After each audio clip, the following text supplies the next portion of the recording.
자, 여러분 컴퓨터 비전 22번째 강의 Cameras and Calibration 시작하겠습니다. 자, 이번 강의도 브라운 대학교 제임스 톰킹 교수님의 강의 자료를 많이 활용을 하고 있는 점 밝힙니다.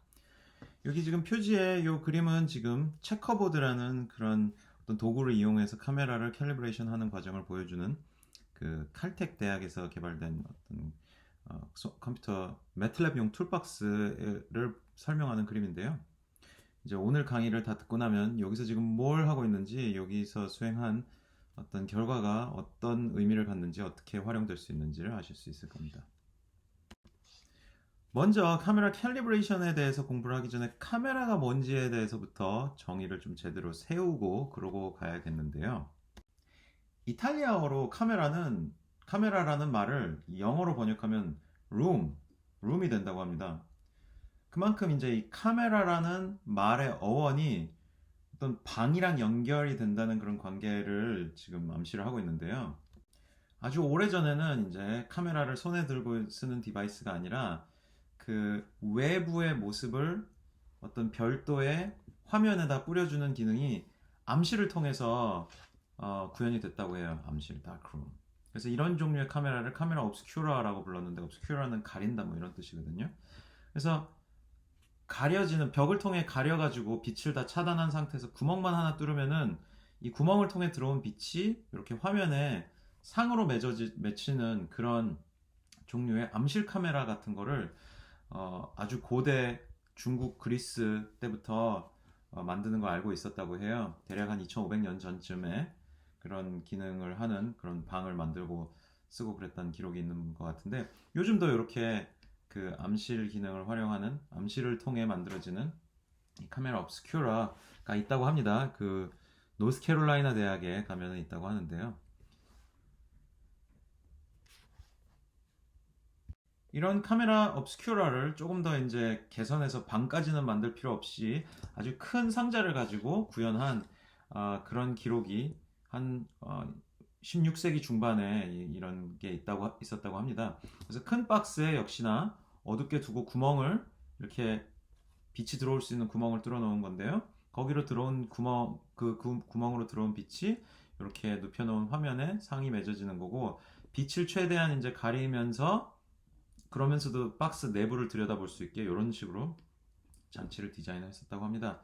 그래서 뭐 이미 아주 오래 전부터 뭔가 외부의 빛을 가지고 화면에 상을 맺어주는 그런 의미를 갖는 기능을 하는 그런 도구를 카메라라고 불렀던 건데, 이제 초기에는 빛을 가리고 일부의 빛만 들어오게 해서 상을 맺게 함으로써 카메라라는 걸 만들었다면은, 점점 갈수록 다양한 종류의 카메라들이 만들어졌고요. 카메라 루시다라는 것도 있는데, 얘는 이제 이렇게 화가가 여기 지금 빛을 이렇게 어떤 렌즈 장치 같은 걸 써서 쓰고 있는 안경 같은 거에 상이 이렇게 맺혀지도록 만든 거래요. 그래서 안경에 상이 맺혀지면 그 상을 따라서 이렇게 그림을 그리는, 그래서 트레이싱이라는 거를 따라 그리는 그런 기능을 수행하면서 쓴 카메라라고 하는데요. 루시다는 빛이라는 의미를 가지고 있어서 밝은 카메라 뭐 이렇게 불렀다고 합니다. 어쨌든 간에 외부의 모습을 뭔가 어떤 그 우리가 따로 볼 수 있게 해주는 화면 같은 데다가 뿌려주는 것이, 그 화면에 상을 맺게 해주는 것이 카메라라고 볼 수 있는 거죠. 카메라 역사에 이런저런 다양한 종류의 어떤 발견들이 있고 그랬는데, 우리 강의 슬라이드에 있는 내용들 중에서도 일부만 제가 설명을 드리는 거고요. 강의 슬라이드 내용들 일부는 제가 이제 여러분들 그냥 슬라이드로 참고를 하시도록 하고요. 가장 오래된 사진, 지금도 남아있는 가장 오래된 사진은 19세기 초반에 촬영이 된 조셉 닙스에 의해서 촬영이 된 이 사진이라고 합니다. 그러니까 카메라라는 것 자체는 어떤 면에다가 외부의 모습을 상으로 이렇게 맺어주는 게 그게 카메라긴 한데, 그거를 사진으로까지 기록을 남기려면은 그 상 자체를 어떻게 기록을 시켜야 될 텐데, 그 빛이 들어온 게 뭔가 기록으로 남도록 해야 되는 게 그게 또 쉽지가 않았던 거죠. 그래서 한 200년 전쯤에 처음으로 백납 그릇에 이 광원으로부터 들어온 그 광자 빛들이 뭔가 어떤 물질을 영향을 줘가지고 변형을 시켜가지고 상이 계속 기록되게 만든 사진이 처음으로 만들어졌다고 하고요. 8시간에 걸쳐서 백납 그릇에 촬영된 사진이 이게 가장 처음으로 기록된 사진이다 이렇게 얘기를 하고 있다고 합니다. 그리고 이 가장 오래된 사진의 사진이 뭐 미국 텍사스 오스틴 대학에 있다고 하는데, 아무튼 예전에는 사진을 이렇게 그러니까 카메라로부터 만들어진 어떤 상을, 맺어진 상을 사진으로 기록하는 게 굉장히 어려웠다고 하죠. 사진 안에서는 어떤 일이 벌어지냐면요, 3D 월드 3차원 세계에 대한 그 장면이 2차원 면으로 이렇게 투영이 됩니다. 그래서 어떻게 되냐면 차원을 축소해주는 그런 기계인 셈이에요. 3D to 2D로 차원을 축소해주는 기계다 이렇게 생각할 수 있습니다. 차원이 축소되다 보면요, 이런 효과도 생길 수가 있어요. 자, 이건 보면 무슨 구형 물체인 것 같죠? 사진만 봐선 구형인 것 같습니다.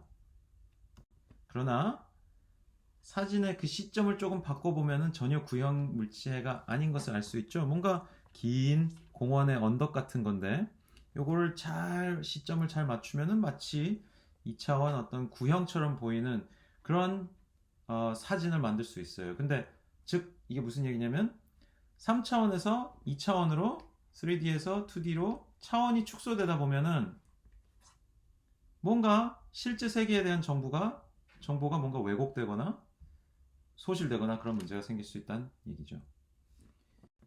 그래서 3D to 2D, 이제 3D to 2D 변환이 이루어지는 건데, 3D는 일단 3D 세계는 생각보다 굉장히 복잡하거든요. 여러분, 그 3차원 공간 안에서의 기하학적인 변환의 세계가 상당히 사실은 넓습니다. 광범위해요. 이해하기도 수학적으로도 이해하기 쉽지 않고, 그래서 먼저 그냥 2차원 평면들 사이에서도 벌어질 수 있는 변환이라는 것이 무엇인지를 좀 더 알아보도록 합시다. 이미지의 변환 중에 가장 기본적인 것은 이미지 전체에 대해서 다 일관된 변화, 그 어떤 효과를 주는 그런 글로벌한 변환이라고 보시면 되겠습니다. 글로벌하다는 것은 그러니까 여기 있는 픽셀이든 여기 있는 픽셀이든 이 두 픽셀의 사이의 어떤 관계가, 변환 전후에 두 pik셀의 어떤 전과 후의 관계가 동일한 그런 종류의 변환인 거예요.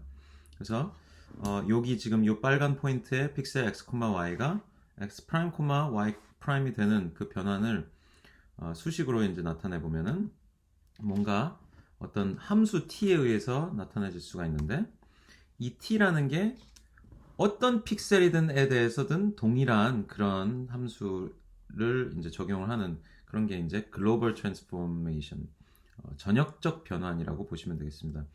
t는 뭐 쉽게는 몇 개의 숫자들만으로도 표현이 될 수 있는데, 예를 들어 이런 선형 변환, 그러니까 행렬로 나타내어지는 그런 변환이 가능하고요. 이 경우에 예를 들어 입력이 2차원 벡터고 출력도 2차원 벡터면은 이거 관계를 유지하려면은 2x2 벡터를 곱해주면은 입력 2차원 벡터에 대해서 출력 2차원을 만들어줄 수 있거든요. 그러면 숫자가 4개 숫자로 뭔가 변환이 이루어지는 거죠. 그래서 몇 개의 숫자만으로도 표현이 될 수 있다는 얘기는 그런 얘기입니다. 자, 이런 몇 개의 숫자로 변환을 표현할 수 있기 때문에 이런 글로벌 트랜스포메이션을 이 파라메트릭 트랜스포메이션이라고도 합니다. 즉, 이 변환을 표현해주는 함수가 몇 개의 파라미터로 표현이 된다는 그런 얘기죠. 입력 인자들로. 그래서 parametric transform이라고도 부릅니다. 자, 여기서 근데 혼동하시지는 않아야 되는 게, 이 parametric transformation이 꼭 이런 행렬 기반 그런 트랜스포메이션에 국한되는 건 아니에요. parametric transformation은 여러 다양한 종류가 있을 수는 있는데, 어쨌든 간에 뭐 제한된 수의 어떤 파라미터로 표현이 되고 결정이 되는 그런 수식, 그런 함수 수식으로 표현될 수 있으면 얘는 parametric transformation이다 이렇게 얘기를 합니다. 그래서 이런 parametric transformation으로 대표적인 것들이 여기 다 이제 parametric global transformation들인데요. 평행이동, 이미지에 대한 평행이동을 하는 거, 회전을 하는 거, 스케일링을 하는 거, 이렇게 affine transform이라고 해서, affine transform은 결국 평행사변형, 평행선들이 계속 유지되는 그런 트랜스포메이션이고요. perspective transform이라는 거는 이렇게 원근이 적용이 되는 그런 트랜스포메이션이에요. 근데 affine transformation과 perspective transformation은 여기 있는 거 전부 다 사실은 다 그 선형 리니어 트랜스포메이션으로 표현이 가능한데요. 리니어 트랜스폼으로 표현이 가능한데 그 즉 행렬 변환으로 그 이 각 변환마다 이 변환을 표현하는 행렬의 형식이 좀 다릅니다. 그래서 그 행렬들 모양을 보면은 각 변환의 특성을 더 잘 이해할 수가 있어요. 가장 간단한 변환이 스케일링입니다. 스케일링은 이제 어떤 그 좌표의 원소를 이 좌표를 스케일러배 스케일링을 해주는 거죠, 말 그대로. 그러니까 스칼라를 곱해준다는 그런 것을 의미를 합니다. 유니폼 스케일링이라는 거는 그러니까 모든 이 x축에 대해서 y축에 대해서 모든 원소에 대해서 동일한 스케일러를 곱해주는 게 유니폼 스케일링이고요. 그러면은 전체 그냥 크기를 이렇게 확대해주는 그런 의미를 가지게 되죠. non-uniform scaling이라는 거는 뭐 x축은 2배를 늘리지만 y축은 2분의 1배를 반으로 줄여주는 뭐 그런 것처럼 각 어떤 성분별로 다른 스케일러를 곱해주는 게 non-uniform scaling이에요. 스케일링을 다 행렬로 나타낼 수 있는데 이렇게 나타낼 수 있습니다. 각 성분은 그 입력 성분 대응되는 그 성분에만 의존을 하니까 이걸 행렬로 표현하면은 x는 x'은 ax, y'은 by 이런 식으로 나타내고 이게 행렬일 때는 대각 원소들만 그 각 원소별 곱해지는 스케일러로 들어가면 되고 나머지는 대각에 있지 않은 원소들은 0이 되는 그런 형식을 갖게 돼요. a랑 b가 같으면 유니폼 스케일링, a랑 b가 다르면 non 유니폼 스케일링이 됩니다. 그 다음으로 생각할 수 있는 변화는 회전이에요. 여기서는 지금 이렇게 반시계 방향으로 회전을 하고 있는 상황인데요. x'은 x 코사인 세타 마이너스 y 사인 세타 이렇게 표현할 수 있습니다. 자, 이 식은 어디서 나오는 거냐면은 여기가 각도가 지금 세타 각도일 때 지금 요 각도가 세타가 아니라 뭐죠? 요 각도를 다른 이름으로 붙여놓죠. 뭐 알파라고 한다든가 그러면은 이게 여기서 여기로 갈 때 요 지금 길이가 어떻게 되냐면은 이게 덧셈 법칙이거든요. 지금 요 길이는 알파 플러스 세타 각도의 코사인인 셈이거든요. 그죠? 여기까지만의 길이는. 그 다음에 여기 높이는 알파 플러스 세타 각도에 사인 적용하면은 여기 길이가 돼요. 물론 요 빗변을 곱해줘야 되는데 이 빗변의 길이가 여기나 동일하죠. 회전만 했으니까. 그래서 그런 상황을 고려해서 코사인 사인에 대한 덧셈 법칙을 써줄 수가 있잖아요. 코사인은 코사인 알파 마이너스 코코시시죠. 코코시시니까 코사인 알파 코사인 세타 마이너스 사인 알파 사인 세타 뭐 이런 식으로 나오죠. 근데 여기서 코사인 세타가 코사인 알파가 뭐냐? 코사인 알파가 바로 요 길이입니다. 요 길이. 그게 뭐냐면 x예요. 물론 요 빗변을 곱해주는 건데 이 빗변 길이가 이걸 r이라고 하면 여기에 r 곱하고 여기 전체에 또 r 곱하고 막 이래야 되는데 그냥 약분을 해준다 생각하면은 고려 안 해도 되거든요. 코사인 알파가 그래서 x 코사인 세타가 요거고 그 다음에 사인 알파가 뭐냐면 y거든요. 그래서 y 사인 세타 마이너스 이렇게 되는 게 이 2차원 행렬의 수식이에요. 삼각함수의 덧셈 법칙에서 나오는 거예요. 근데 이렇게 나타내 놓은 거를 또 행렬 형식으로 표현할 수 있는 거겠죠. 행렬 형식으로 나타내면 이렇게 됩니다. x에는 코사인 세타를 곱하고 y에는 마이너스 사인 세타를 곱하면 그게 x'이다. x에는 사인 세타를 곱하고 y에는 코사인 세타를 곱하면 그게 y'이다. 행렬이 되고요. 사인 세타와 코사인 세타는 세타에 대한 비선형 함수지만 그거는 세타가 결정되면은 이미 상수가 되어버리고 x랑 y에 적용될 때에는 그냥 수치가 되는 거죠. 그래서 x'은 x와 y의 선형 조합, 선형 결합인 형태인 거고 y'도 x와 y의 선형 결합 이런 상황이에요. 그러니까 선형 변환입니다. 2D 회전 변환의 역변환은 어떻게 되겠어요? 마이너스 세타만큼 곱해주는 거죠. 마이너스 세타만큼 회전을 시켜주는 거죠. 그러면은 마이너스 세타 적용하면 어떻게 돼요? 코사인 마이너스 세타는 코사인 세타, 코사인 마이너스 세타는 코사인 세타, 사인 마이너스 세타는 플러스, 사인 마이너스 세타는 마이너스 이렇게 돼서 마이너스 부호의 위치만 바뀌는 거예요. 마이너스 부호의 위치가 바뀌는 게 어떻게 되느냐면은 지금 이렇게 이게 지금 역행렬인 건데 걔가 뭐 한 거냐면은 전치 행렬을 해준 거랑 똑같습니다. 회전 변환은 역변환이 자기 행렬의 전치 행렬이에요. 그게 근데 여기 지금 2D에 대해서 적용되는데 다른 차원에서도 적용될지는 확인을 해봐야 되겠죠. 대체로 다른 차원에서도 적용이 되는 거를 해보면 알 수 있을 텐데 기억을 하시면 좋습니다. 회전 행렬은 역행렬이 전치 행렬이랑 같다. 그래서 지금 스케일링 봤고요, 로테이션 봤고요. 그 외에도 또 여러 가지 2D 트랜스폼인데 먼저 회전 볼까요? 회전? 아유, 죄송합니다. 회전이 아니라 평행 이동이요. 평행 이동은 어떻게 됐냐면 x, y 플러스 tx 플러스 tx, ty인 거잖아요. 근데 이거는 그러면 x, y 그대로에다가 tx를 더해줘야 되는데 사실은 그냥 행렬 곱으로는 표현이 잘 안 돼요. 행렬 곱 형식으로 표현하기 위해서 상수에 대응되는 어떤 추가적인 열 벡터를 적용을 해서 그 x 더하기 tx 더하기 0, 그 다음에 0 더하기 y 더하기 ty 이런 식으로 행렬을 확장을 시켜주면 행렬 곱으로 표현할 수가 있어요. 그래서 이렇게 확장된 행렬, 이런 걸 뭐 첨가 행렬이라고 부르는데 첨가 행렬을 이용하고 그 다음에 여기 1이라는 원소를 붙인 이 벡터를 통해 평행 이동을 행렬 곱으로 표현할 수 있고요. 그 다음에 얘는 지금 shear라고 되어 있는데 얘는 이렇게 찌그러뜨리는 겁니다. 찌그러뜨리는 게 shearing입니다. shearing. 그러면은 이게 무슨 의미냐? x는 똑같아요. x 위치가 그러니까 입력과 출력이 똑같은데 거기에다가 이 높이만큼 높이에다가 이 높이 값 곱하기 어떤 알파 x라는 거를 곱해줘가지고 그래가지고 출력이 나오는 거예요. 그러니까 지금 원래는 x 값이 전부 0인 게 있었다. 그러면은 이 행렬을 곱하고 나서 출력은 이렇게 바뀌는 게 왜냐면은 이 y의 높이만큼의 알파 x배를 곱한 요 높이 곱하기 알파 x 요 포인트 높이 곱하기 알파 x를 얘가 y면은 y 곱하기 알파 x만큼 x 값으로 더해주는 거죠.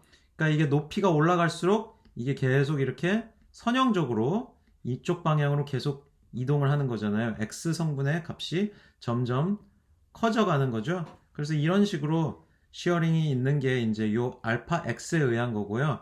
알파 y에 의한 시어링은 어떻게 되겠어요? 그러면 y 값이 이 똑같은 상황에서 이번에는 이제 만약에 요 x축 이 축이 이런 식으로 올라가게 되는 게 그래서 y 성분이 이렇게 점점 커져가는 y 성분이 전부 0이었던 게 점점 커져가는 그런 상황이 되는 것을 이 알파 y로 인한 시어링이라고 생각을 하면 되겠어요. 이거 두 가지 상황이 모두 공존하면 어떻게 될까요? 그러면은 지금 여기 그린 평행사 변형이 이런 식으로 좁혀져 가는 요런 식으로 요런 모양의 그러니까 시작할 때 어떤 직사각형 모양이 요런 다이아몬드 모양으로 찌그러져 가는 그런 상황이 된다 이렇게 생각하시면 되겠습니다. 얘가 shearing이에요.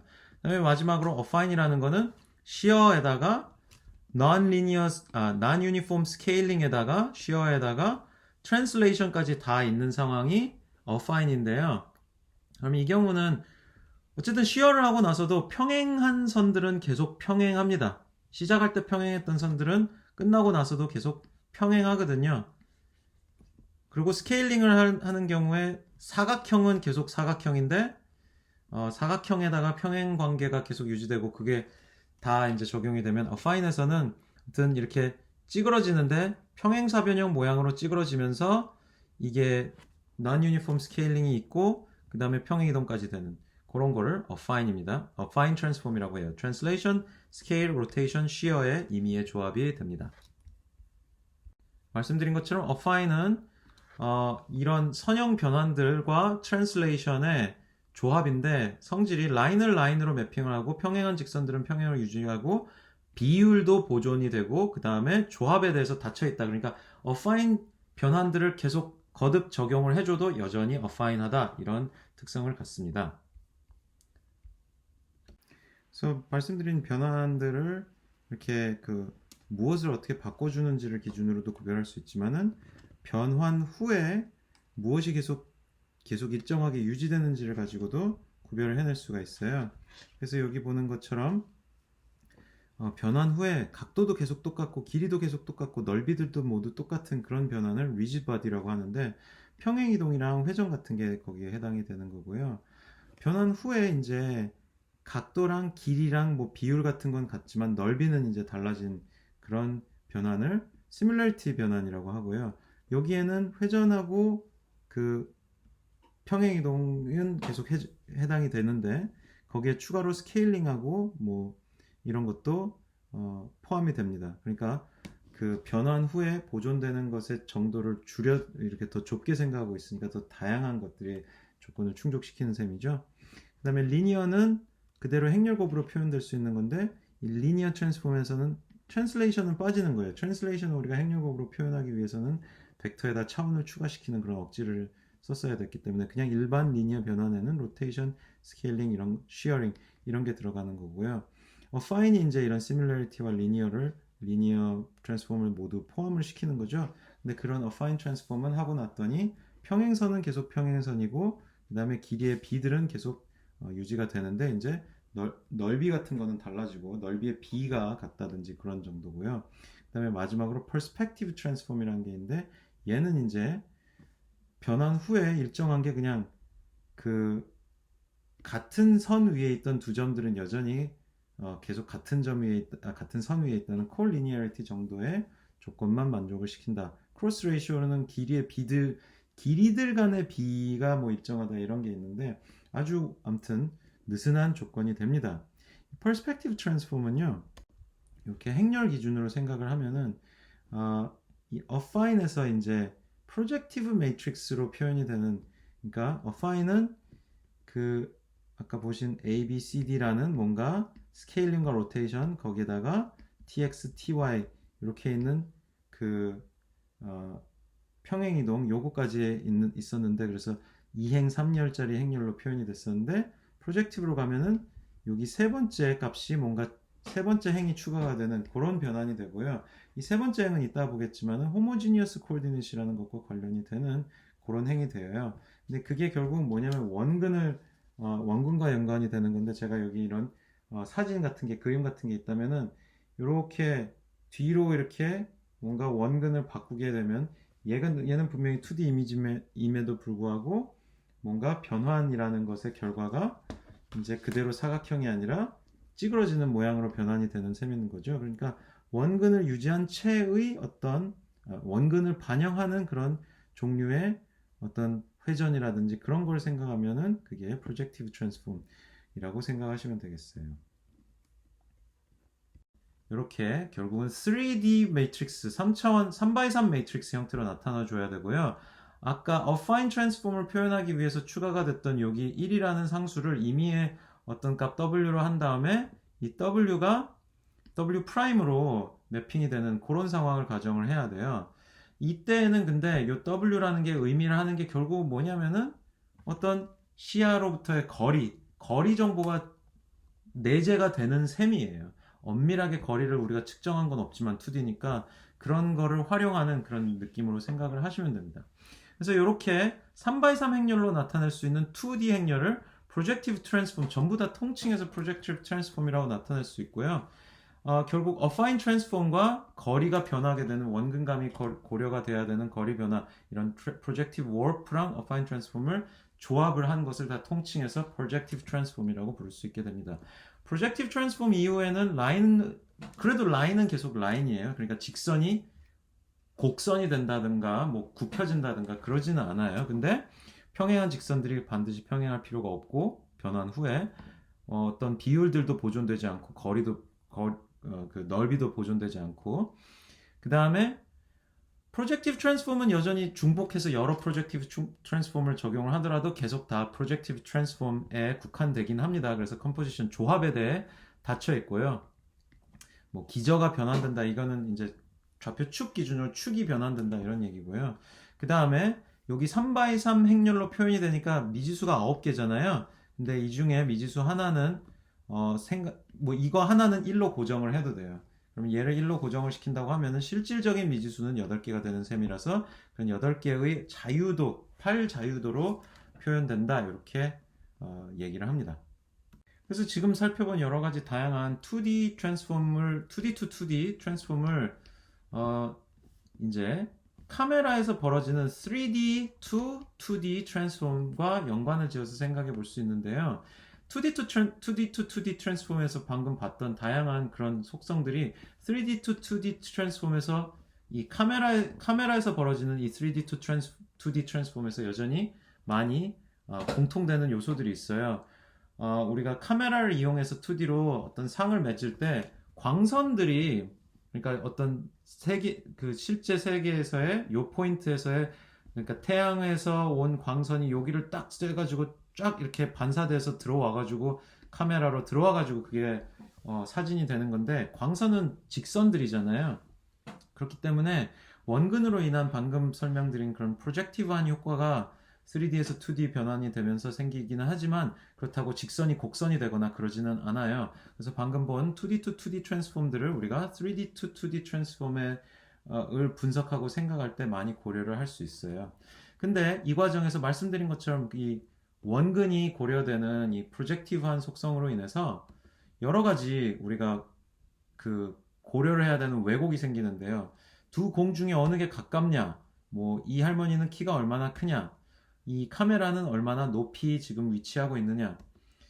그리고 이 카메라와 세상을 어떤 기준 포인트가 있다면은 그러면은 어떤 회전이 이루어졌는가 등등 이런 거를 우리가 유출을 해야 세계 이 카메라로 촬영된 사진 속에 있는 세계에 대한 정보를 많이 이렇게 추출을 해내고 추정을 해낼 수가 있는데 그 과정에서 이런 기하학 3D to 2D의 변환에서의 원근과 트랜스폼 변환의 기하학을 잘 고려해야 된다 이런 뜻입니다. 사진에 대한 정보를 잘 추정을 할 수 있기 위해서 우리가 거꾸로 카메라를 만들어 간다고 생각을 합시다. 그래서 카메라를 설계를 해 나가면서 카메라 내에 어떤 구조로 어떤 기능이 어떻게 수행되는지를 잘 알면은 그렇게 해서 도출된 영상 내의 정보가 어떤 식으로부터 어떤 소스로부터 들어왔는지를 좀 파악을 더 잘 할 수 있을 거라서요. 그래서 Let's design a camera 이렇게 생각을 하는데 일단 이게 지금 이제 3D world, real world인 거고요. 그 다음에 센서를 이제 이 월드의 상을 이렇게 맺게 하기 위해서 지금 이렇게 배치를 했어요. 근데 그냥 이렇게 오브젝트와 센서만 있으면은 이 태양에서 빛이 이렇게 들어오면은 쭉 빛이 이렇게 들어와가지고 요 포인트를 땅 때리고 그 다음에 어떻게 돼요? 사실은 이 태양이라는 게 이렇게 작은 게 아니라 어마어마하게 다양한 그 큰 거니까 여러 방향의 수많은 광선들이 여기를 다 때려가지고 쫙 반사가 되죠, 사실은. 그래서 이 한 지점으로부터 반사된 많은 광선들이 이 센서에 다 이렇게 광선을 뿌려버릴 거예요. 그래서 그거를 이제 그림을 제가 방금 그려드렸는데 좀 더 예쁜 그림으로 표현하면은 이렇게 되는 거죠. 광선이 하나뿐만 아니라 수많은 광선들이 오는 거예요. 그리고 저 보라색 지점에서도 마찬가지인 거죠. 그러면은 어떻게 되냐면은 요 센서 포인트, 그러니까 예를 들어 우리 그 뭐 시모스 센서 같은 거 한 픽셀 지점에 여러 광원들에서 이제 출발을 한 광선들이 들어오니까 이 빨간 점의 뭐 색깔하고 이 보라 점의 색깔이 다 여기 뒤섞여 버리는 거예요. 그러면 어떻게 되냐면 흐리멍텅해지는 거거든요. 어떤 뚜렷한 상이 맺히지를 못하는 거예요. 그래서 적당한 이미지를 얻을 수가 없습니다. 그럼 어떻게 하느냐? 하나의 광선이 하나의 점으로만 그렇게 이렇게 요 광선이 여기에만 도달하도록, 여기서 반사된 광선은 여기에만 도달하도록 다 따로따로 이렇게 광원으로부터 반사된 광선이 다 따로따로 이렇게 특정 위치에 도달을 하면은 그러면은 뭔가 상이 딱 우리가 알아볼 수 있게 식별할 수 있게 선명한 상이 맺혀질 수 있을 거예요. 그래서 이렇게 각 광선들이 하나씩 정도만 들어올 수 있게 하는 방법으로 카메라를 디자인을 하면 이렇게 어떤 가림막 같은 걸 두고 작은 구멍을 뚫어 두는 거죠. 그래서 베리어, 가림막에 작은 구멍, 핀홀을 뚫는 거예요.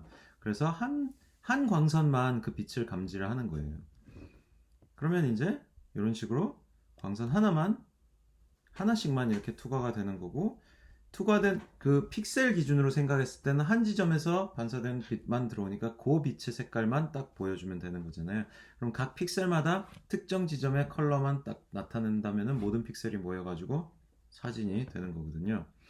그래서 지금 이런 핀홀 카메라 구조를 생각할 수 있는데, 이렇게 구멍이 너무 작아서 광선이 너무 조금밖에 들어오지를 못하면은 이 센서에 맺힌 상이 너무 어두워요. 그럼 사진이 굉장히 어두운 사진밖에 못 나오니까 이 사진을 더 밝게 해주려면 어떻게 하느냐?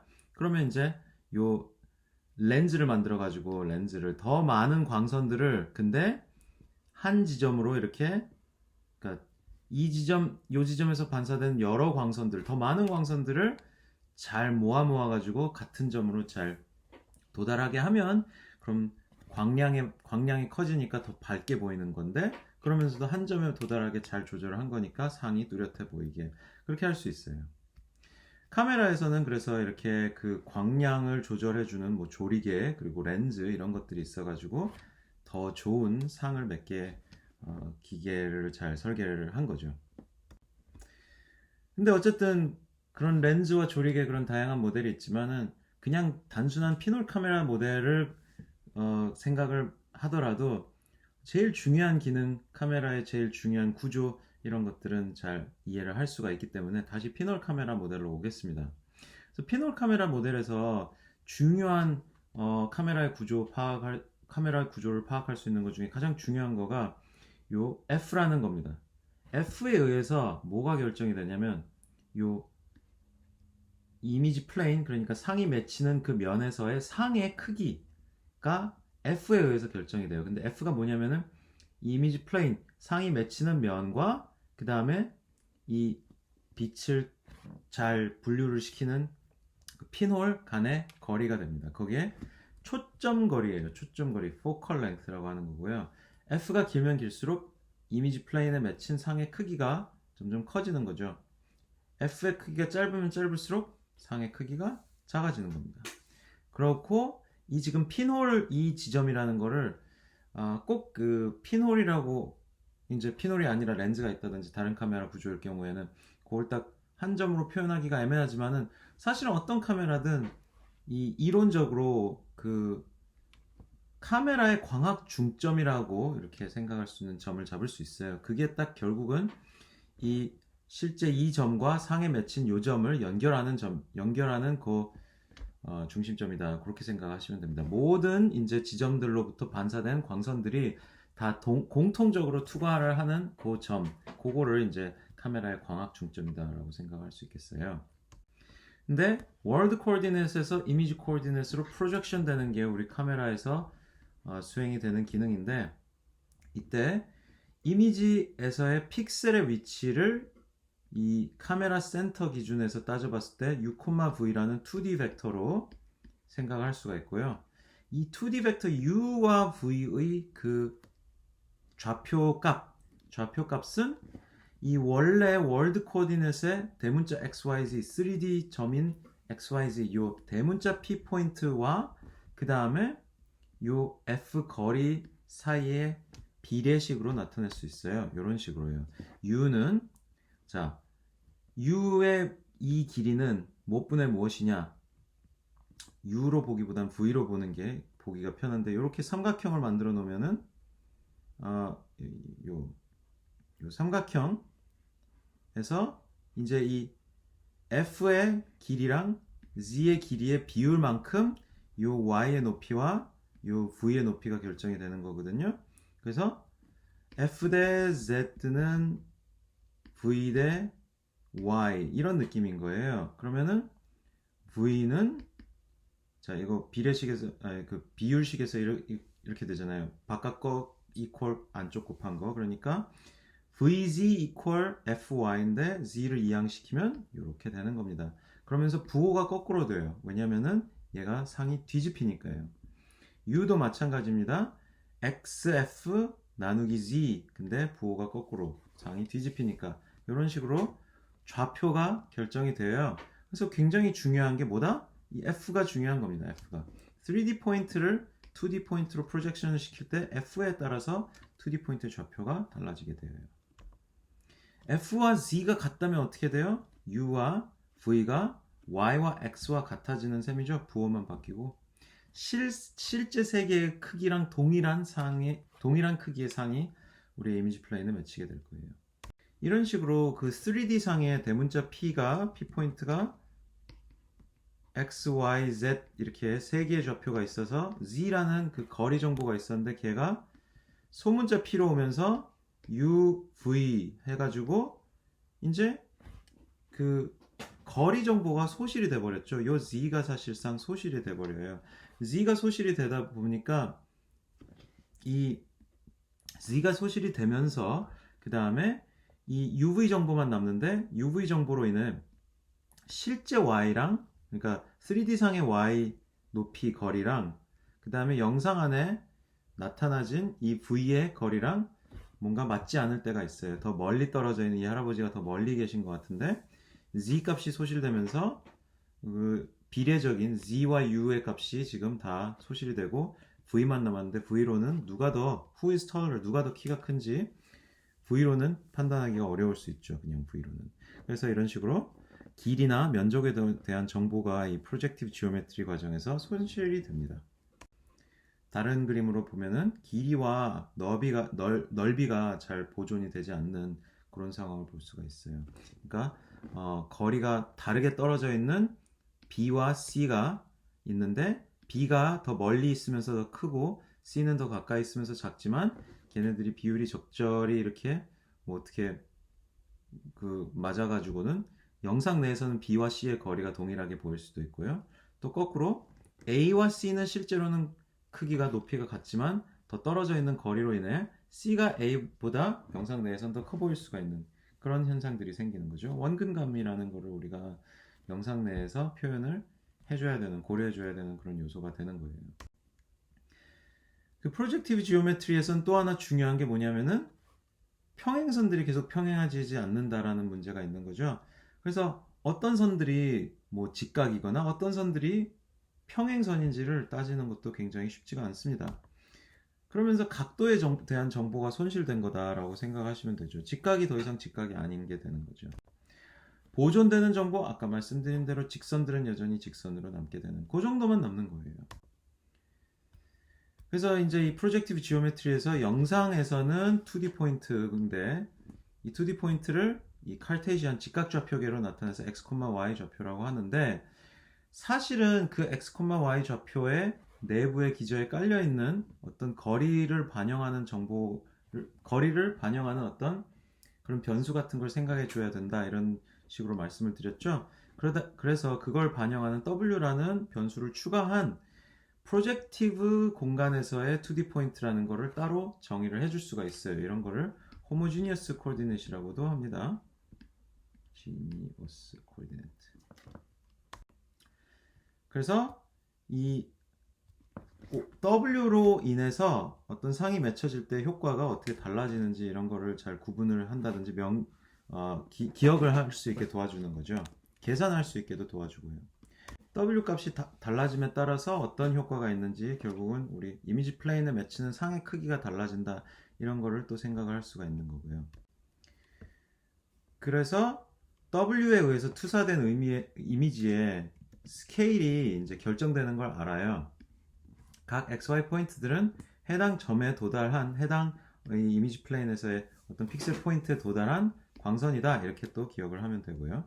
방금 말씀드린 그 2D 포인트에서의 W에 해당하는 그 변수를요. 근데 프로젝티브 지오메트리라는 이 수학적인 체계를 쌓아갈 때 3D 포인트에도 동일하게 적용을 해줘야 뭔가 연산의 체계가 계속 일정하게 유지가 되어요. 그래서 W를 여기에도 삽입을 해줍니다. 그래서 수학적으로 말씀드린 대로 이렇게 거리를 표현하기 위한 하나의 차원을 추가한 그런 종류의 좌표를 호모지니어스 코디네이트라고 하는데 2D 좌표를 호모지니어스 코디네이트로 변환할 때는 그냥 1을 하나 삽입을 해주면 되고 3D를 호모지니어스로 표현할 때는 역시나 또 1을 하나 삽입을 하면 됩니다. 그래 놓고 호모지니어스 코디네이트에서 다시 2D로 내지 3D 포인트 좌표로 돌아오려면은 이렇게 요 값을 x에다가 y에다가 나눠주는 그런 식으로 하면은 이제 호모지니어스 코디네이트에서 이제 2D, 3D 좌표로 돌아올 수 있게 되는 거예요. 근데 왜 일반 좌표에서 호모지니어스로 갈 땐 그냥 1을 집어넣고 거꾸로 올 때는 w가 있느냐, w로 나눠주느냐 이게요.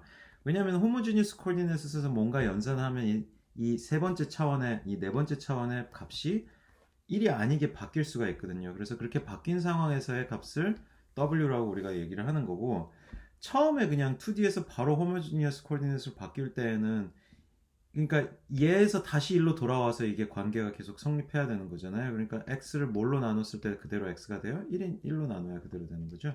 그래서 그냥 추가를 하는 w의 값이 그러니까 1로 초기화가 되는 그런 셈이라고 생각하시면 돼요. 네.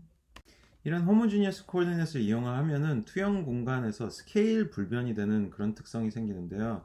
이 투영 공간 프로젝티브 스페이스, 이 호모지니어스 코디네이트 벡터에다가 k라는 어떤 스케일러를 곱하더라도 호모지니어스 코디네이트에서 다시 뭐 2D 카르테시안 코디네이트 직각 좌표계로 돌아올 때 그 w 이 세 번째 차원으로 나눠주는 그 산식을 쓰면은 k 곱한 거나 곱하지 않은 거나 결과가 동일합니다. 즉 투영 공간 이 프로젝티브 스페이스에서의 호모지니어스 코디네이트는 어떻게 스케일이 되든 계속 불변하거든요. 스케일에 대해서 불확실성을 불명확성을 갖는다. 불명확한 스케일 값이 정확히 얼마인지 실제로 얼마인지 모르게 된다. 이렇게 볼 수도 있는 거예요. 이걸 다시 그림으로 생각을 해보면은 이 2D 좌표에서의 어떤 포인트가 3D 호모지니어스 코디네이트의 어떤 직선을 의미하게 되는 그런 식이라고 생각하실 수 있겠습니다. 이 세 번째 차원이 근데 W의 차원이 되는 거죠. W 차원 기준으로 직선이 되는 거예요. W가 뭐든 간에 뭘로 스케일이 되든 간에 동일한 포인트를 의미하게 되는 그런 식이다. 뭐 이렇게 생각하셔도 돼요. 우리가 마침 아까 이제 베이직 2D 트랜스포메이션을 설명을 드릴 때 이런 식으로 이제 트랜슬레이션을 행렬곱으로 표현하기 위해 차원 하나 더 추가한다 이런 얘기를 했었죠. 그러다 보니까 이게 자연스럽게 호모지니어스 코디네이트랑 연관이 될 수 있어요. 그래서 그 호모지니어스 코디네이트 상에서의 어떤 그 2D 트랜스포메이션의 그 요 트랜슬레이션까지 다 통합을 해놓는 그런 방식으로 생각을 하면은 이 affine transformation에다가 perspective transformation까지 다 합친 그런 projective transformation이 3x3 행렬로 변환이 되면 돼요. 그래서 세 번째 행을 하나 추가하면은 출력도 여기 W에 해당하는 게 만들어지는 그런 느낌으로 이 모든 트랜스폼들을 통합된 틀로 설명할 수 있게 되게 됩니다. 그래서 이렇게 호모지니어스 코디네이트를 입력, 출력 모든 경우에 대해서 다 고려를 하게 하면은 이 이제 그리고 3D 월드 코디네이트를 2D 그 이미지 코디네이트로 프로젝션하는 그런 경우에도 다 고려를 하면은 이런 평행선들이 영상으로 투영이 됐을 때 한 점에서 만난다는 것을 또 설명할 수가 있어요. 세 번째 원소에 0을 집어넣으면 됩니다. 세 번째 원소에 0이 들어간다라고 하면은 결국 0분의 1 하니까 무한대 포인트로 생각을 할 수 있게 되는 거죠.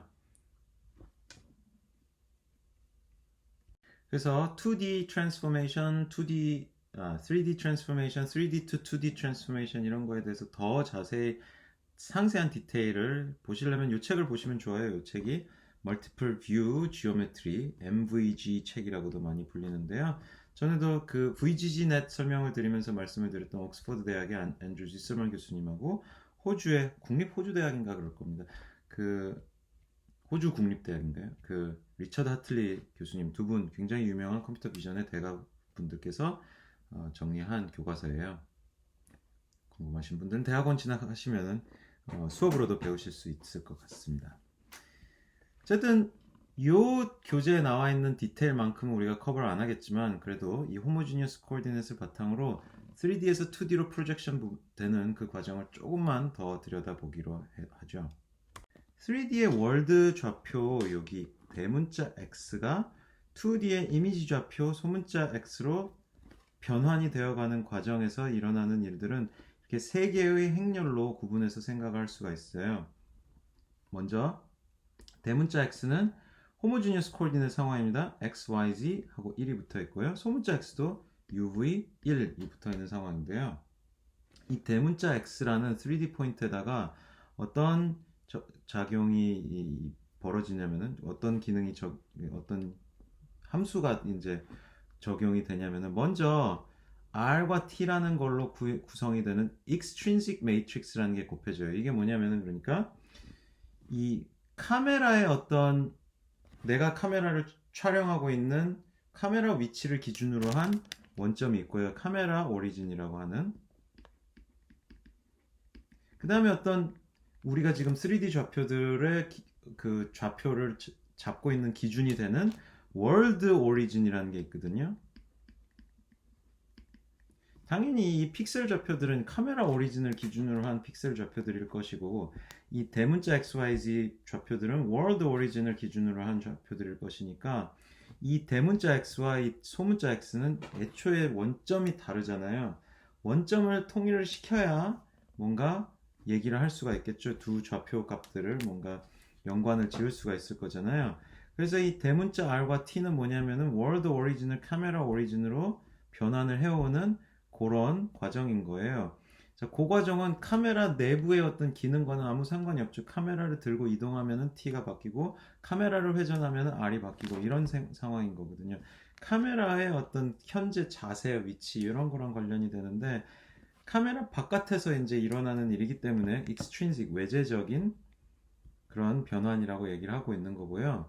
그 다음에 이 K가 뭐랑 관련이 되어 있냐면은 뭐 focal length라든가 그런 카메라 내부에 영상 맺혀지는 상의 위치랑 그 다음에 아까 말씀드렸던 카메라의 어떤 광학적 중점 뭐 등등으로 인한 그 과정에서의 변환을 얘기하고 있어요. 그래서 얘는 내재적인 행렬 intrinsic matrix라고 부릅니다.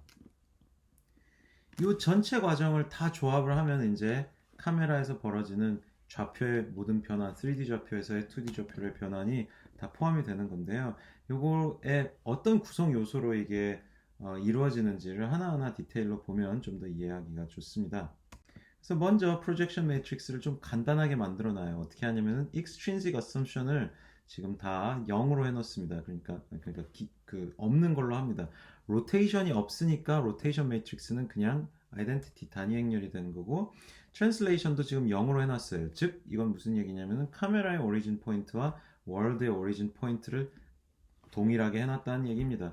그 다음에는 intrinsic 매트릭스만 남겨놨는데 이때 지금 이런 전제 조건들을 가지고 있어요.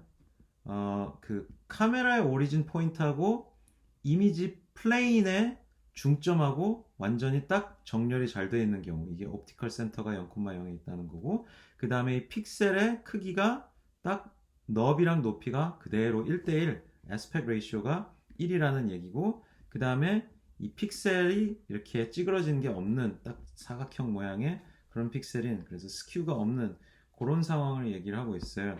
그럼 그 경우에는 카메라 내부의 인트린식 파라미터로 뭐 하나만 생각하면 되냐면은 이 focal length라는 것만 생각을 하면 됩니다. 그래서 그 경우에 3D 포인트가 이렇게 2D 포인트로 요런 간단한 행렬에 의해서 결정이 돼요. 변환이 그렇게 구성이 됩니다. 그런데 아까 말씀드린 대로 카메라 센터 이 0,0,0하고 이미지 센터가 0,0이 아니라 U0, V0라는 걸로 구성이 될 경우에는 이 카메라 좌표가 살짝 이제 요 카메라 오리진으로부터 이미지 포인트가 평행 이동이 돼야 되거든요. 먼저 말씀을 드렸어야 되는데 지금 이렇게 I0 이렇게 되어 있으면 얘는 첨가행렬이란 얘기예요. 그래서 111, 000, 000이라는 3x3 행렬에다가 000이라는 3행 1열짜리 벡터를 붙인 4x3 행렬인 거예요. 지금 4x3이 아니라 3x3, 3x4 행렬인 상황입니다. 3x4 행렬인 거고요. 여기다가 K 행렬이 3x3인데 이 3x3 K는 i와 t에다가 따로따로 이렇게 곱해지는 구조를 갖는다고 생각하셔도 되거든요. 그래서 i 이 단위 행렬에 3/3 k가 곱해져 있는 상황이 현재 이렇게 되어 있는 거예요. 근데 말씀드리는 것처럼 이미지의 센터가 이게 이미지 플레인의 센터가 카메라 센터를 기준으로 딱 정렬이 안 돼 있으면 살짝 어긋나 있어서 U0, V0만큼 어긋나 있으면은 이 부분에 대한 평행이동 요 부분이 이제 평행이동에 관련된 그런 값들이 돼서 여기에 들어가는 거예요. 물론 여기 수식 보면 근데 U0가 Z랑 곱해지는 건데 그게 왜 그러냐면은 평행이동은 U0만 되면 되는데 왜 이걸 Z랑 곱하냐면 원래 이제 F를 X에 곱하고 U0를 Z에 곱하고 그게 U고 Fx 플러스 그 다음에 V0Z 뭐 이렇게 되잖아요. 근데 U를 이 호모지니어스 코디네이트에서 다시 2D 코디네이트로 갈 때 얘를 뭘로 나눠줘야 되죠? 근데 이 세 번째 원소에 해당하는 값이 뭐냐면은 001 곱하기 XYZ 해서 Z가 여기 들어가는 셈이거든요. Z가 이제 W가 되는 셈이에요. W가 Z가 되면 여기가 1이 되잖아요. 그러니까 W로 나눠준다는 게 결국 Z로 나눠준다는 얘기라서 요거 더하기 V0 이렇게만 남게 되거든요. 그래서 여기 내부에서는 UV에다가 Z가 곱해지는 그런 느낌으로 중간 과정은 그렇게 볼 수 있어요. 자, 그 K 매트릭스에 지금 이제 U0, V0를 추가한 다음에 또 우리의 그 전제 조건 아까 있었던 거를 좀 더 완화를 하면은 이제 카메라 센터도 0,0,0에 있는 것뿐만 아니라 이제 하나가 더 빠졌어요. 뭐가 빠졌냐면은 에스펙트 레이시오가 유닛 그 x와 y의 픽셀 크기의 x 너비와 높이가 같다는 유닛 에스펙트 레이시오를 갖는 픽셀이다라는 전제가 깨지면은 그 다음에 포컬 랭스와 관련되는 거기 스케일링을 해주는 요 값이 x 값에 곱해주는 스케일링과 y 값에 곱해지는 스케일링이 달라야 돼요. 그러니까 포컬 랭스라는 그 거리 자체는 변하지 않겠지만 이 거리에 대해서 비례적으로 생각을 해야 되는 이 x 방향의 이 칸의 너비와 y 방향의 칸의 너비가 달라질 수 있기 때문에 각각의 경우에 맞는 어떤 비례의 값을 곱해줘야 되는 거거든요. 그래서 F가 공통되는 F가 fx와 fy로 나뉘어져서 따로 생각을 해야 됩니다. 그러면 지금 이게 계속 K 매트릭스인데 K 매트릭스에 지금 미지수가 4개가 되는 거죠. skew라는 것까지 assumption 어떤 전제를 없애서 skew도 있을 수 있다고 하면은 여기에 하나의 미지수가 더 추가가 되어야 돼요. 이게 왜 skew인지는 굳이 뭐 설명 안 하겠습니다. 궁금하신 분들은 MVG 책을 보신다고 생각하시면 되고요. 이러면 이제 intrinsic 관련된 assumption이 이제 하나도 없죠. 그러니까 아주 일반적인 상황을 고려할 수 있는 건데 카메라와 관련된 카메라의 고유의 어떤 변환과 관련된 이런 intrinsic 미지수는 이렇게 5개 어떤 그 미지수 값을 가져서 걔네들이 그 이 카메라 매트릭스가 5차원의 degree of freedom 자유도를 갖는다 이렇게 얘기를 할 수 있어요. 이 intrinsic matrix에다가 아까 말씀드렸던 extrinsic matrix도 고려를 해야 되는데 여기서는 어떤 일이 벌어지느냐 말씀드렸다시피 world origin을 카메라 오리진으로 맞춰야 되는데 이 평행 이동을 시키면서 동시에 좌표축 3개가 잘 겹쳐질 수 있도록 회전도 시켜줘야 되는 겁니다. 그래서 평행 이동은 tx, ty, tg라는 3D 자유도를 가질 것이고요. 거기에다가 이제 로테이션은 3개의 축 각각을 기준으로 이렇게 돌리는 거 x축을 기준으로 그 다음에 y축을 기준으로 뭐 z축을 기준으로 이렇게 돌리는 3개의 축을 기준으로 3개의 회전 행렬을 조합을 해서 우리가 전체 회전 행렬을 만들 수 있다고 생각하면 되는데 그래서 각 축 기준으로의 회전 각도를 따진 알파, 베타, 감마 3가지 어떤 각도를 생각할 수 있고요. 회전 행렬도 그래서 자유도가 3입니다. 그래서 이제 다 정리를 하면 조합을 하면 이렇게 되는데요. 회전 행렬 자유도 3, 그 다음에 평행이동 자유도 3, 그 다음에 이 인트린식 카메라 파라미터 자유도 5 해가지고 다 이걸 조합하면은 3행 4열짜리 12원소 11 자유도 degree of freedom 행렬이 나오는 거예요. 이 행렬을 KRT를 다 종합을 해서 얘를 P라고도 부릅니다. 대문자 P요. 카메라 매트릭스, 대문자 카메라 매트릭스 P 이렇게 부르기도 합니다.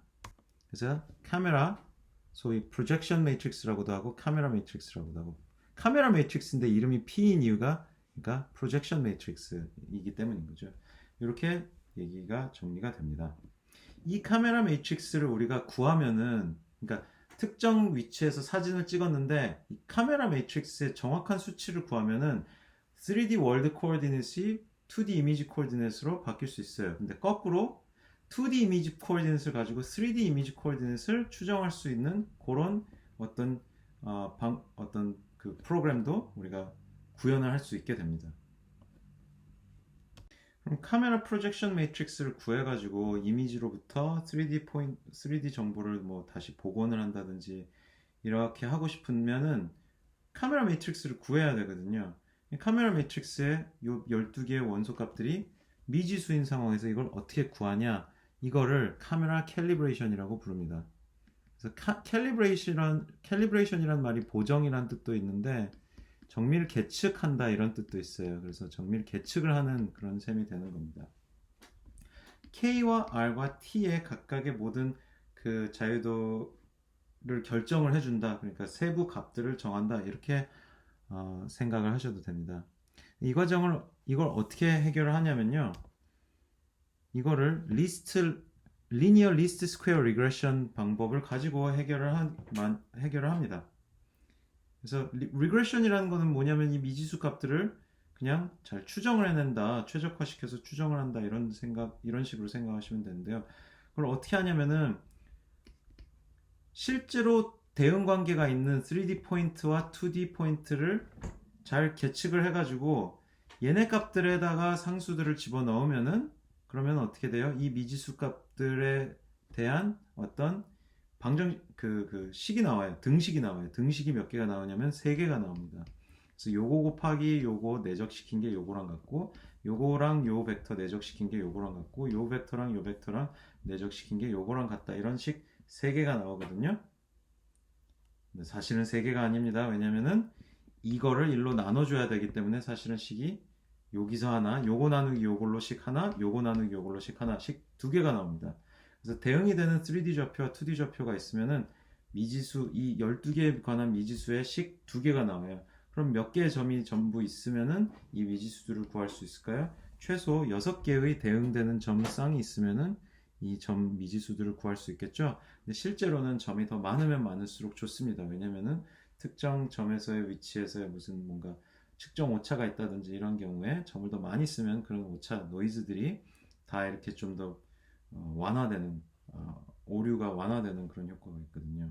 그래서 방금 말씀드린 그런 여러 개의 포인트를 가지고 이렇게 잘 그 리그레션을 통해서 값을 도출해내는 게 마치 이런 입력 포인트들에 대해서 이 입력 포인트가 있을 때 관측된 출력 포인트가 얘들아 수많은 아니지만 여기서 몇 개의 입출력 점의 쌍을 구하면은 그 여러 개의 점을 다 만족시키는 이 여러 개의 점을 다 통과를 하는 어떤 선형 함수를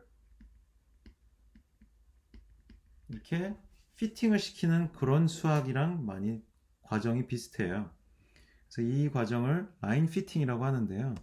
리스트 스퀘어 리스트 스퀘어 에러 이런 게 사실은 지금 생략되어 있는 건데 그 에러의 제곱의 최소값, 그러니까 에러가 가장 적은 그런 라인 피팅을 하는 그런 과정의 수학이 여기 좀 나와 있어요.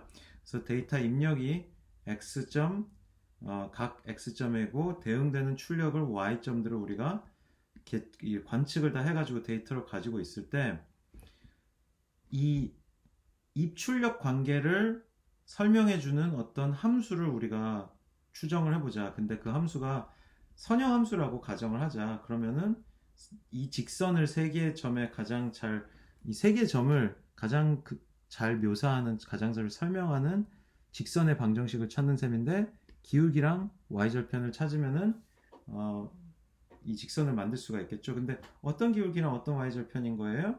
결국 이 3개 포인트랑 가장 근접하게 지나는 그런 직선인 거고 가장 근접하게 지난다는 거는 이 x 뭐 0 입력에 대해서 오차가 요 이 함수의 값과 y0 hat이라고 하죠. 이 함수의 값은 이 함수에 x0를 대입한 값은 함수의 값 y0가 나오고 y0 hat 실제 계측한 값은 y0가 나오면은 y0 마이너스 y0 hat 그 다음에 이거를 플러스 y1 마이너스 y1 hat 플러스 y2 마이너스 y2 hat 이런 식으로 모든 에러를 다 더해줘서 이 에러를 최소화시키는 건데 에러는 부호가 플러스일 수도 있고 마이너스일 수도 있으니까 제곱을 시켜서 부호를 다 플러스로 통일을 시켜주는 셈인 거죠.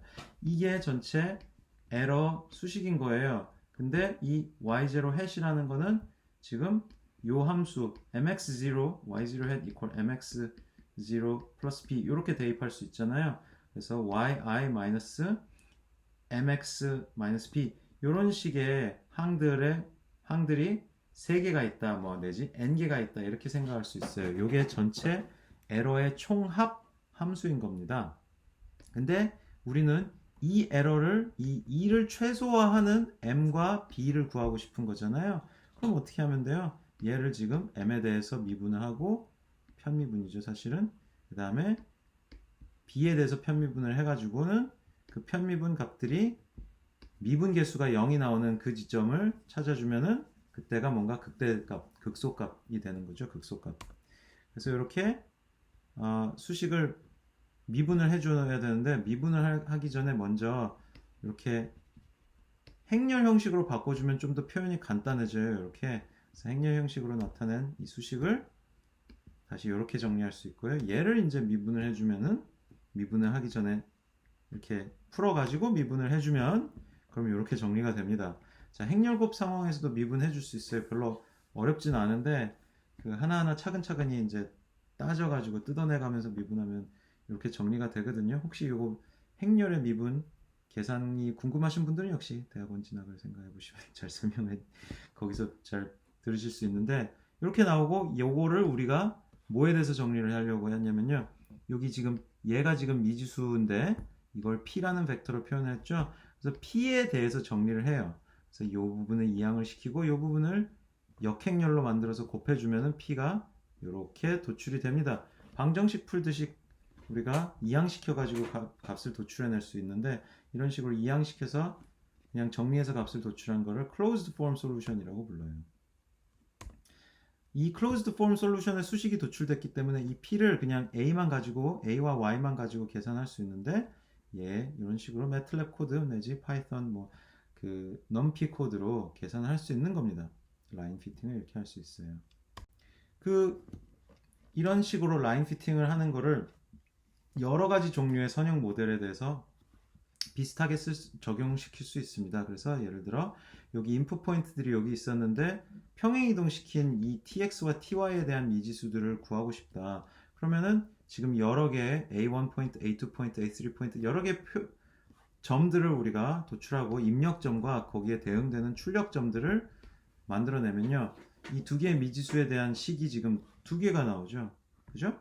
그러면은 포인트들이 몇 개 이상 있으면은 이 tx에 대한 미지수 tx에 관한 식들이 여러 개가 나오니까 걔네들이 연립해가지고 그 다음에 방금 봤던 것처럼 행렬 형식으로 표현을 하고 그래서 이렇게 행렬 형식으로 표현을 해가지고요. 이 지금 얘를 이항을 시켜가지고 얘를 우변해 놓은 거고 그래서 xib-xia 이런 형식으로 다 있고 그 다음에 tx, ty에다가 뭔가 곱해지는 행렬은 이게 tx 이퀄 이거고 ty 이퀄 이거고 그래서 100에 100에 100이 반복되는 그런 행렬이거든요. 근데 얘가 아까 봤던 a 행렬인 거고 얘가 아까 봤던 방금 전에 리스트 스퀘어에서 봤던 y인 거예요. 그래서 방금 전에 설명드린 그런 closed form solution 수식에다가 이 a와 y를 대입하면은 리스트 스퀘어 최소 제곱 에러에 대응되는 tx와 ty를 구해낼 수 있습니다. 마찬가지로 비슷하게 여기 t라는 회전 내지 그 스케일링 행렬이 곱해진다 하더라도 그래서 abcd라는 미지수가 있는 요게 곱해진다 하더라도 똑같이 우리가 행렬 a 곱하기 어떤 미지수 파라미터 p 벡터 형식으로 바꿔가지고 식을 정리를 하면은 또 방금 봤던 closed form solution 방법으로 리스트 스퀘어 해를 구할 수가 있어요. 요 경우에는 p라는 이 미지수 벡터가 어떻게 된다고 볼 수 있겠어요? a, b, c, d tx, ty 이렇게 모든 미지수들을 이렇게 하나의 벡터로 정리를 해놓으면 되는 거죠. 그래서 방금 본 트랜스폼들은 이제 2D to 2D 이건 2D 이미지 좌표들을 2D 이미지 좌표로 변환할 때 그때는 괜찮죠. 지금 방금 봤던 그런 트랜스폼들은요. 근데 월드와 카메라 코어디네이트를 연결해주는 그 변환을 우리가 알려면은 그 3x4 카메라 프로젝션 매트릭스를 추정을 해야 되는 거죠. 이 과정에서는 우리가 대응되는 그 좌표 값들을 알아내려면은 좀 복잡해요. 그래서 월드 코어디네이트 오리진과 좌표 체계를 알아야 됩니다. 그걸 바탕으로 월드 코어디네이트들의 3D 포인트들을 계측할 수가 있거든요. 그 다음에 또 이미지 코어디네이트의 UV에 해당하는 방향축 좌표를 또 알아야 돼요. 그래야 이미지 코어디네이트 기준의 이미지 픽셀 좌표들을 구해낼 수 있거든요. 그래서 이렇게 좌표 체계를, 좌표 축을 정립을 해놓고 나서 대응되는 포인트들을 우리가 구해내야 되는 거예요. 그래서 이렇게 실제로 대응되는 포인트들을 계측을 해가지고 구하는 그 과정을 카메라 캘리브레이션이라고 합니다. 그래서 실제로 우리가 3D 위치를 아는 뭔가 기하학적인 구조를 아는 그런 구조물들을 이용을 해가지고 이 3D 점들의 이 점들의 3D 좌표를 정확하게 계측을 하고 그 다음에 또 사진을 찍어가지고 정확하게 이미지 픽셀 좌표를 도출하고 그 대응되는 3D, 2D 포인트들의 관계를 이용해서 조금 전에 말씀드린 것처럼 이런 식으로 도출되는 연립방정식을 만들고 그 연립방정식에 대해 리스트 스퀘어 라인 피팅 방식을 통해 클로즈드 폼 솔루션을 도출해서 이 m 미지수 값들을 구하는 겁니다. 그래서 known 3D world location과 known 2D image coordinate들을 대입을 해가지고 이 미지수들을 구하는 거죠. unknown camera parameter들을요. 그래서 아까 말씀드린 것처럼 월드 코어디네이트 그 좌표 체계를 수립한 다음에 그리고 2D 이미지 좌표 체계를 수립한 다음에 known 2D 이미지 코어디네이트 계측을 하고 거기에 대응이 되는 3D 월드 로케이션을 찾아냅니다. 그 다음에 리스트 스퀘어 가지고 뭘 하냐면은 결국 뭐가 되냐면은 조금 전에 라인 피팅 했던 거랑 비슷해요. 입력 포인트를 대입해서 그렇게 해서 도출이 된 어떤 2D 포인트를 우리가 도출을 해내는데 여기가 아니라 지금 영상 내에서는 지금 여기죠. 추정된 이 P'이라는 포인트, P#이라고 제가 아까 설명했던 그 표현으로는 P# 되는데 어쨌든 이 P#이라는 게 결국 어떻게 됐느냐 여기 이걸 P라기보다 X라고 표현하는 게 좋을 것 같은데 X라는 3D 좌표에다가 P라는 프로젝션 매트릭스를 우리가 구한 매트릭스를 곱해주면은 P'이라는 게 나온다고 치죠. 근데 이 P'과 실제 계측된 이 P 포인트 사이에 오차, 이 에러의 제곱값들의 총합을 최소화시키는 그런 이 미지 행렬 P를 찾아주는 게 리스트 스퀘어 라인 피팅을 통해서 구현이 되고 있는 거예요. 그래서 이 둘의 에러를 이 둘이 가장 비슷해지게 하려고 하는데 이 둘 사이의 그 거리가 전혀 없을 때가 베스트인데 전혀 없게 만들 수 없다면은 그나마 이 둘 사이의 거리를 최소화시키는 그런 거죠. 그래서 아까 말씀드린 대로 closed form 수식을 통해서 도출이 되는 거예요. 그 수식 계산 과정 조금 더 디테일하게 보면요. known 3D location, known 2D location을 가지고 수식을 이렇게 정리를 하는 거예요. 그래서 이 행벡터 곱하기 내적 2열 벡터, 이 행벡터 내적 2열 벡터, 이 행벡터 내적 2열 벡터 해가지고 이렇게 세 개의 수식이 나오는데 말씀을 드린 것처럼 나눠줘야 되니까 U는 이렇게 나온 거고 V는 이렇게 나오는데 U와 V라는 게 우리의 known 2D image coordinate입니다. 이 대문자 XYZ는 known 3D location이고요. 자 그러면은 이제 M의 원소들에 대해서 미지수가 이 M의 원소 미지수들에 대해서 방정식으로 넣을 수 있는 수식이 두 개가 나왔죠. 그 다음에 이 미지수 값들이 근데 이 개별 벡터처럼 이제 모든 M11, M12 이 미지수 값들만 쭉 모아놓은 이런 벡터 형식으로 우리가 수식을 정리를 해야 되거든요.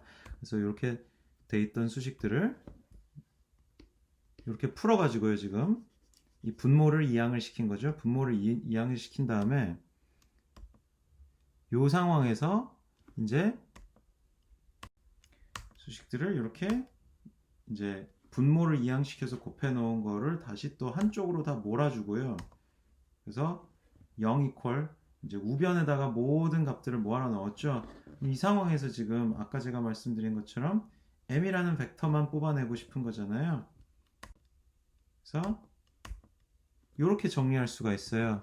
방금 전에 봤던 수식이랑 비교를 해보면은 m11, m12 등등 각 미지수에 곱해지는 숫자들만 이렇게 골라낼 수가 있는데 아까 말씀드린 대로 하나의 대응점 관계를 가지고 식이 두 개가 나온댔죠. 그게 그러니까 대응되는 점을 첫 번째 대응점 쌍을 대문자 xyz1이라고 놓고 그 다음에 uv1이라고 놓으면 식이 두 개가 나오는 게 그게 행렬의 행벡터와 x 이 미지수 벡터의 내적 두 개가 되는 그런 셈인 거예요. 내적시킬 행벡터 두 개가 나오는 건데 포인트가 많아지면 많아질수록 a 행렬의 행의 개수가 두 개씩 늘어나는 거죠. 그래서 이렇게 수식을 쓸 수 있고 그 이후에는 리스트 스퀘어에서 봤던 그 라인 피팅의 클로즈 폼 솔루션 그 부분이랑 똑같아요. 그래서 이걸 이렇게 간단한 코드로 매틀랩 내지 파이썬 넘피로도 계산할 수가 있습니다. 거의 똑같은 방법인데 근데 조금 전 슬라이드에서는 M34를 생략하고 이 부분을 지금 B로 이렇게 여기 뒀었는데 거꾸로 얘를 이쪽으로 이항을 하고 M34도 두고 해가지고 이렇게 AX equal 0 형태로 문제를 계산하는 방법도 있습니다. 리스트 스퀘어 라인 피팅 시킬 때 거의 크게 차이는 없어요. 비슷하게 됩니다. 그래서 이 과정에서 근데 실제 계산할 때 쓰는 함수가 살짝 달라지게 되긴 하거든요. AX equal 0 형식과 AX equal B 형식으로. 혹시나 더 자세한 거는 그 MVG 책 같은 걸 보셔야 될 텐데 그냥 뭐 그런가 보다 하고 넘어가셔도 되겠습니다. 사실 참고로 이 부분 요 방식이 더 많이 쓰이긴 할 거예요. 그래서 그러면 카메라 캘리브레이션의 전체 과정은 어떻게 되냐면은 이렇게 2D, 3D 포인트 known 코디네이트를 가지고 이 방금 본 그 수식 안에다가 포인트 좌표들을 UV 그 다음에 XYZ 대입을 하는 거죠. 그래서 지금 대문자 XYZ가 다 이렇게 들어가고 있는 상황인 거고요. 거기다가 뭘 곱하고 있는 거예요? UV 값들을 곱해주고 대입을 해주고 있습니다. 그래서 하나의 포인트마다 두 개의 행의 값이 세컨드 known 포인트, third known 포인트 이런 식으로 계속 이어지면 이 전체 A 행렬을 이제 다 만들 수가 있게 되는 거고 그 다음에는 계산만 하면 돼요. 넘피나 매틀랩을 이용해서요. 몇 개의 포인트가 필요하냐? 대응점 쌍 하나 가지고 식이 두 개가 생기죠. 네, 말씀드린 대로 자유도는 intrinsic 5개, extrinsic 6개, extrinsic의 자유도는 rotation 3, translation 3 이렇게 되는 건데요. 이 11 자유도를 풀기 위해서 그래서 11 degree of freedom 그러면은 one equation per unknown 그러면은 미지수당 그러니까 자유도당 식이 하나 있어야 되니까 근데 한 포인트 쌍당 두 개의 식이 나오니까 5와 2분의 1 대응점 쌍이 있으면 된다 이렇게 생각할 수 있는데 사실 이것보다 더 많이 써서 아까 말씀드린 대로 과대한 그런 그런 계산이 가능하도록 하면은 좀 더 이렇게 안정적인 어떤 노이즈 분산 효과 같은 게 있다고 보실 수가 있어요. 그래서 그러면 robustness to error in 어떤 우리가 대응점 쌍으로 쓰고 있는 포인트의 에러에 좀 더 강인해진다 이런 얘기입니다. 그래서 지금 설명드린 게 카메라 캘리브레이션 with linear method예요. 리스트 스퀘어 라인 피팅이라는 게 라인을 피팅 시키는 그런 방식이라서 linear method라고 볼 수 있는데 장점은 뭐 풀이가 쉽다. 근데 단점은 정확도가 좀 떨어져요. 뭔가 더 정밀하게 다 피팅을 시켜야 되는 그런 게 있을 수 있거든요. 정밀한 더 추가적인 정밀한 피팅은 비선형적 방법들을 이용하는데 이 리니어 메서드를 가지고 비선형적인 방법에 대입을 할 어떤 초기 값을 계산한다 이렇게 생각할 수 있어요. 디스어드밴티지로는 그 뭔가 그러니까 그 단점이죠. 단점으로는 뭐 이런 지금 조건들을 얘기하고 있어요. 이거 방사형 왜곡, 레이디얼 디스토션이라는 거에 대응을 못하고 그 다음에 또 포컬 랭스를 알고 있는 경우에 그거를 반영할 수 있는 방법이 또 없어요. 카메라에 포컬 랭스 써 있고 막 그렇죠. 그 다음에 카메라 파라미터들을 일일이 직접 우리가 구할 수 없다. 이 세 번째 얘기랑 좀 대응되는 얘기인데 뭐 그런 단점들이 있습니다. 그래서 실질적으로 실용적으로 non-linear 기법, 비선형 기법을 활용하게 되는데 말씀드린 것처럼 결국 비선형 기법 초기화를 시킬 때 이런 선형 방법을 써서 선형 기법을 가지고 초기화를 하고 비선형 기법 가지고 카메라 매트릭스의 프로젝션 파라미터를 더 정밀하게 피팅을 시키는 그런 과정을 또 씁니다. 혹시나 추가적인 내용은 대학원에서 더 자세히 공부하실 수 있습니다. 어쨌든 그리고 이렇게 구한 이 P, M이라고도 부르고 있는, 여기서는 M이라고 부르고 있는데 이 프로젝션 매트릭스를 아까 설명드린 K와 R과 T로 다시 이렇게 분해를 해서 쪼갤 수 있느냐, 이렇게까지 그냥 12개의 값만 구해도 이렇게 이렇게 쪼갤 수 있느냐, 인수분해하듯이 할 수 있느냐? 네, yes라고 되어 있죠. 직접적으로 구할 수 있습니다. 그 수식들 이렇게 쭉쭉 보실 수가 있는데요. 요거는 그 각 어떤 그 구성 성분 K와 R과 T의 구성 성분의 특성을 잘 반영을 해가지고 그 특성들을 잘 유지시킬 수 있도록 인수분해를 하는 이런 수식들로 보시면 되고요. 얘네들이 어떻게 유도되는지 그런 거는 역시나 MVG 책 등 대학원 수준의 공부를 통해 이해를 하실 수 있을 거예요. K와 R과 T를 알고 있으면 어떤 걸 할 수 있냐면요. 예를 들어 이제 마커 기반의 증강현실 이런 어플리케이션에서 어떤 걸 하냐면은 여기 마커를 둬요. 마커가 그러니까 모양을 우리가 알고 있는 거고 이 마커를 통해 리얼월드 지오메트리의 그런 구조를 유출을 쉽게 해냅니다. 그러고 나서는 K와 R과 T를 알고 있으면은 이 현재 딱 그 지점 마커 위치랑 이 모양을 가지고 3D 상황을 파악하고 여기에다가 어떤 그래픽 이미지를 렌더링을 하는 거예요. 근데 K와 R과 T가 이제 카메라의 내부 상황과 그 다음에 RT는 카메라의 이동을 알면은 현 위치를 기준으로 카메라가 요만큼 이동을 했다는 걸 알면은 우리가 이 그려준 그래픽 렌더링한 이 객체도 이렇게 회전을 자동으로 맞춰서 시켜야 되겠다 이런 걸 파악할 수 있거든요. 그러면은 사실은 우리가 이 스마트폰 내부에서 이 그래픽 이 객체를 이렇게 돌려줘야 된다라는 기능을 한 건데 그게 딱 카메라의 실제 이동과 정확히 맞아 떨어지면은 마치 진짜 이 3D 월드 안에 이런 어떤 그 인형집 같은 게 있는데 그걸 이렇게 내 카메라로 돌려가면서 보는 것 같은 그런 효과를 만들 수가 있는 거예요. 추정한 것과 같은 위치에 가상의 카메라를 놓고 그래픽을 렌더링 한다 뭐 이렇게 표현이 되어 있는데 방금 그런 의미입니다. 그래서 이 K와 R과 T를 잘 파악을 하면은 그 정보를 통해 렌더링하는 그 객체도 이렇게 회전을 시켜주는, 정확히 맞춰서 회전을 시켜줄 수 있는 그런 AR, VR 이런 기능들을 구현할 수 있고요. 또 K와 R과 T를 구해낸 걸 가지고 이제 거꾸로 2D로부터 3D의 정보를 도출해내는, 지금 사진 속에 보여지는 장면의 3차원 구조를 복원해내는 그런 데도 쓸 수가 있습니다. 지금은 카메라가 하나밖에 없는데 사실은 3D를 구조를 복원하려면 2개의 카메라가 있어야 이 카메라로부터 이렇게 역투영한 광선 2개가 어디서 만났는지를 통해 실제 3D 구조를 구해낼 수 있거든요. 근데 이런 식으로 2개의 카메라를 쓰는 거를 스테레오 비전이라고 하고 다음 수업 시간에 더 자세히 얘기를 설명을 해드릴 겁니다. 그래서 지금까지 좀 그 카메라와 카메라 프로젝션과 카메라 매트릭스와 2D 이미지 변환과 카메라 캘리브레이션 등등의 다양한 내용에 대해서 설명을 드렸고, 그래서 시간이 조금 오버가 됐는데요. 그만큼 다음 수업 시간은 좀 더 빨리 끝낼 수 있으면 좋겠는데, 이 3D 리컨스트럭션이라는 내용이 사실은 말씀드린 대로 양대 축이에요. 3D 리컨, 그 다음에